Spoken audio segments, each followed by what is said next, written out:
Hello everybody and welcome to the first Crazy Tech Reviews mail call video. Now, I haven't 100% decided on the format for this, so this may change over time if we do more of these in the future. But basically what we're going to be doing in today's video is sort of taking a look at some of the items that have been sent into the channel in the past few months, and just generally thank everybody for doing so, and just explore some of the interesting things that you guys have sent me. Now, at least as far as this first video goes, not all of these are 100% donations.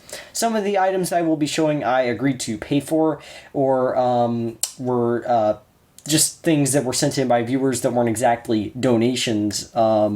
So basically just anything that a viewer of mine has sent into the channel will make it into this first video. But maybe as time goes on, I might narrow this down more to just specifically donations. But a lot of the items I've received from my viewers that weren't exactly donations are still kind of interesting, so I do want to show them off, and just generally appreciate the generosity that you guys have shown me when it comes to this stuff. So hopefully that's fine by everybody, and with that said, we've got a lot of interesting stuff to look at today, so let's go ahead and get right into this video. And of course, a very big thanks to everybody who has donated stuff to the channel or sent anything my way, whether it be a donation or not. So yeah, let's go ahead and get right into this video. So in chronological order, the first item I will be opening up today is this floppy drive here. Now this was sent in by one of my friends over on Discord named Aiden, and I apologize, I did lose the original footage of me unboxing this, so I will have to reenact it, but here's what he sent. It's a 1.44 megabyte 3.5-inch floppy drive for a PowerBook 100.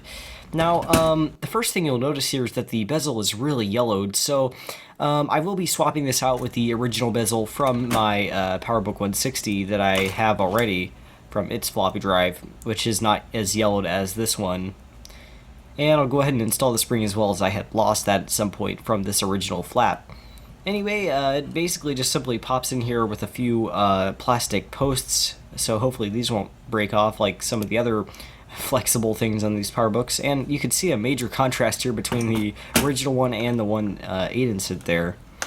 So I'll go ahead and crack open the PowerBook now and disassemble it so that we can install this. It's always been really fascinating to me how everything is sandwiched into these machines so tightly in order to allow them to fit this small form factor. And once the processor card is removed, I'll also go ahead and remove the little Global Village modem here, which was added in at some point. And once that's unplugged, I'll go ahead and remove the screws that hold this bracket on, which allows the floppy drive and hard drive to stay in place. And then I'll go ahead and lift the floppy drive out, which is already disconnected. And I'll go ahead and plug in the new floppy drive here that Aiden sent in. And it's time to go ahead and reassemble the system and reinstall the screws and test it out. I'll be using this 7.5.3 disk for testing, as it is compatible with this system, so let's hope it works. And sure enough, inserting the disk into the drive, we do get a Happy Mac icon, and shortly after, the machine proceeds to boot into the operating system. Anyway, this did take a while, so I skipped ahead, and as you can see here, we're now on the desktop. And as you can see, we can go into the About This Macintosh menu to see the system specs, which apparently this machine has a full 12 megs of RAM, which is pretty awesome. This is a pretty significant amount for a machine at this time period. Anyway, with that said, big thanks to Aiden for selling me this item, and time to move on to the next thing. And that next thing happens to be this box here that was sent by Steve from Mac84. Now, what's in here actually has to do with an upcoming restoration video that I'm making, so I'm not going to go too much into detail with this item, but basically this is my Macintosh Classic board, which I sent him to do some repairs on several months ago. Basically, I eventually finally decided I'd given up on trying to fix this board myself, so I decided to send it to him, and he has a lot more experience with dealing with these kinds of issues than I have, so fortunately, he was able to get this board up and running with a new ROM chip and fresh recap, and he made some great videos on it on his channel as well, so be sure to check those out. I'll leave them in an info card somewhere in this video, but basically, this is the package he sent back with the board in it, all repaired. He also decided to include some neat little goodies, which I believe you can get for yourself by supporting him on Patreon, so be sure to consider that if you like his channel. And he also sent this really nice little letter, which I definitely cracked up at after reading, so thanks for that, Steve. And this letter also appears to be printed on carbon copy paper, so I have multiple copies. Fancy. Anyway, moving on to the actual board itself now, it's packaged in this separate little cushion of bubble wrap here, and I'll go ahead and cut through this sticker here, and here it is. As you can see, it has the fresh ROM chip he installed, and also all the fresh new capacitors that were installed as well. So he definitely did a good job repairing this, and be sure to check out his repair services if you have a board that you're interested in having repaired. This next package here comes from Dave from the YouTube channel Dave's Vintage Apple Tech.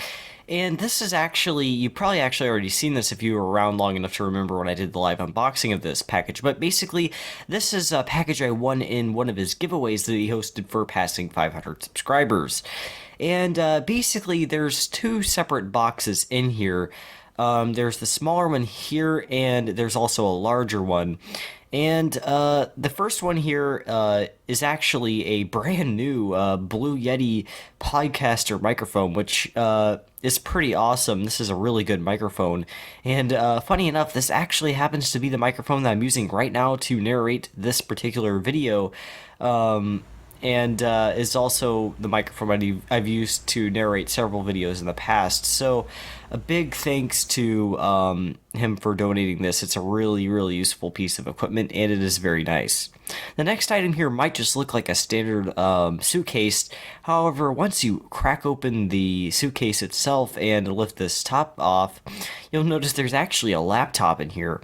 And basically what this is the Twin Head Slim Note 486 laptop.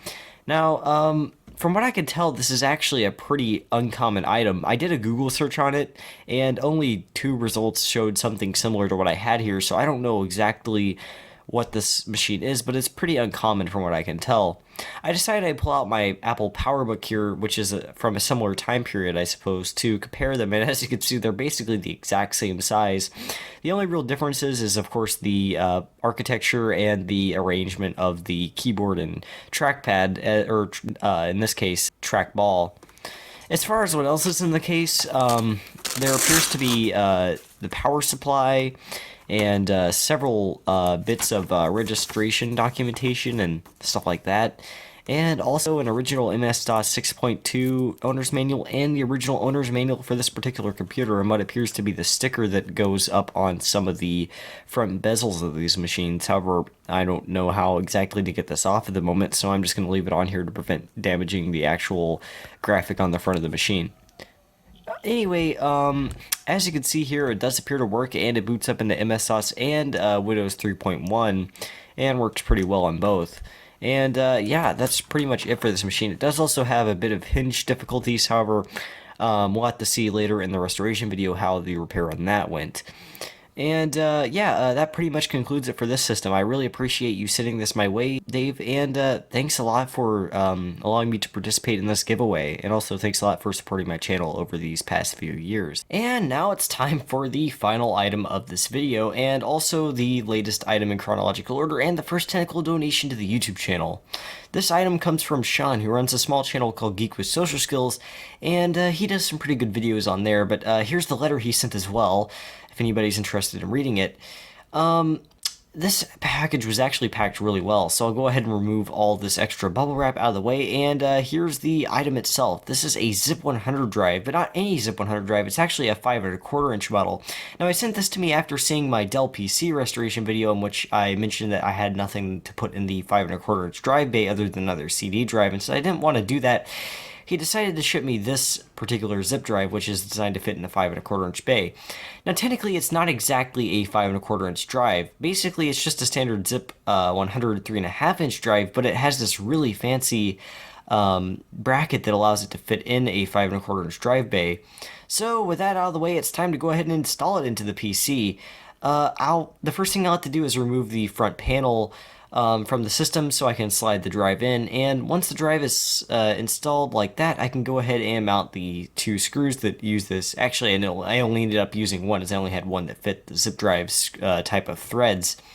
Anyway, I'll also go ahead and clip back on the case, and as you can see, it actually looks pretty nice here.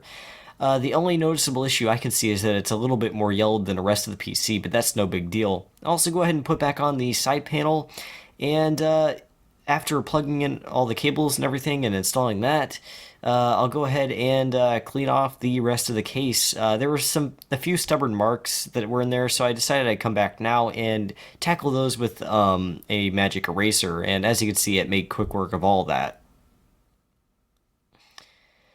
And yeah, here's what it looks like now. Pretty nice. And thanks a lot to Sean for donating this to me.